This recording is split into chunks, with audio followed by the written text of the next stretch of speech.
Sis, believe it or not, what you went through was not just for you. I need you to sit with that for a second before we go any further, because I know you have been carrying your story quietly, tucking it away, telling yourself it is too messy or too raw or too specific or not significant enough to share, telling yourself that nobody needs to hear what you went through, that it is yours to keep. But God did not bring you through something just to let it end with you. He brought you through it so that the person behind you could find their way through it too. Your testimony is someone else's breakthrough. And today I want to talk about why you need to stop holding it. I know why you have been quiet about it, because your story involves people who are still in your life, because you are not sure you have the right words yet, because you are afraid of being judged for what you went through or for how long it took for you to get through it.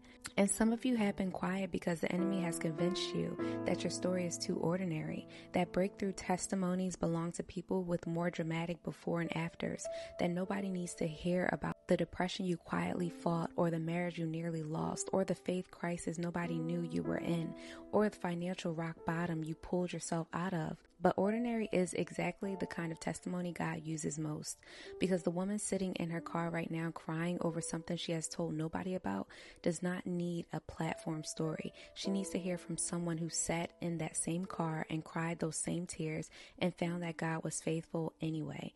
That someone is you. Romans 8:28 says, God works all things together for good for those who love him and are called according to his purpose. All things, not just the clean things, not just the things that look good in testimony services, the messy things, the shameful things, the things you wish you had never happened. God takes all of it and works it together into something purposeful. In 2 Corinthians 1:3 and 4 tells us exactly what that purpose is. It says, God comforts us in all our troubles so that we can comfort those in any trouble with the comfort we ourselves receive from God.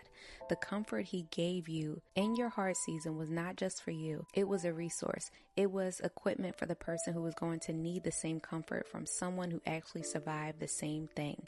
Your pain had a purpose. Your survival had a purpose. And Revelation 12:11 says, they overcame by the blood of the Lamb and by the word of their testimony. The testimony is a weapon, and God is asking you to pick it up.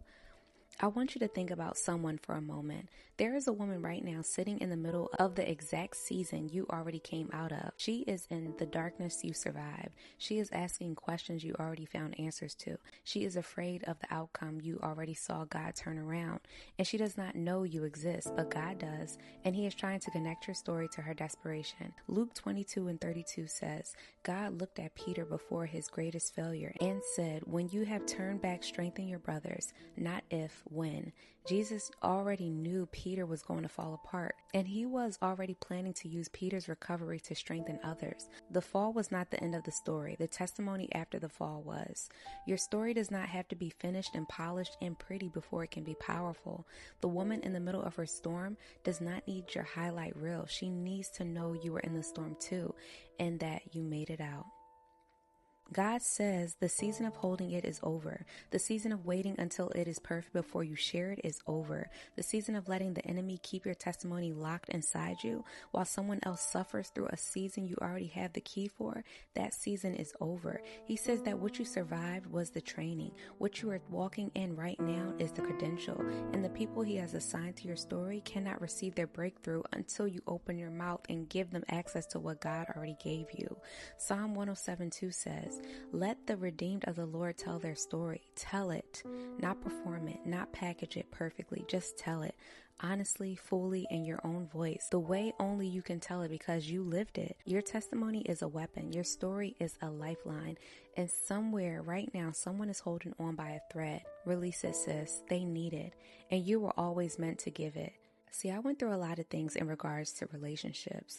Ever since I was a child, I felt abandoned by my parents, not because they didn't love me, but because they were all about each other. And also they were young, so I was left to my own devices. My sister was left to her own devices. So a lot of the time, you're trying to figure it out. You're trying to grow up and just figure it out on your own. So that caused me to be independent. That caused me to run to other people, other men for love, for the reassurance. And it has turned into relationship after relationship after relationship. It almost seemed like I was dating the same person, but right now I understand that that was the same demon trying to lock my destiny in relationships failing. I got my heart broken so bad that the only thing that I could do was fall on my face and cry out to God and say, Father God, if you save me, if you help me, I will turn away from these things. I will be better. I will do better. And ever since then, I was chasing God because all my life, I didn't have that reassurance. I didn't have that love from my earthly father. So I was looking for it in all of the wrong places. But it wasn't until I found the love of my Father who is in heaven that He filled that void inside of me as a child. The love that I never had, the love that I never experienced. My parents weren't bad parents. You know, they did the best that they could do. But being left to your own devices as a young child, it causes a lot of different things. It causes confusion. One day I will tell my full testimony, but I just wanted to give you a glimpse of what God has delivered me from. And it was just those bad relationships back to back to back.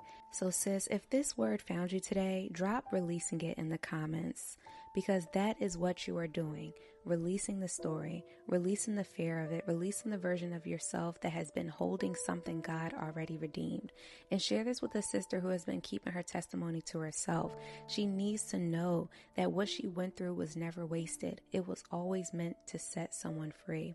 I love you, sis. Your story matters, and the people who need it are waiting. See you in the next one.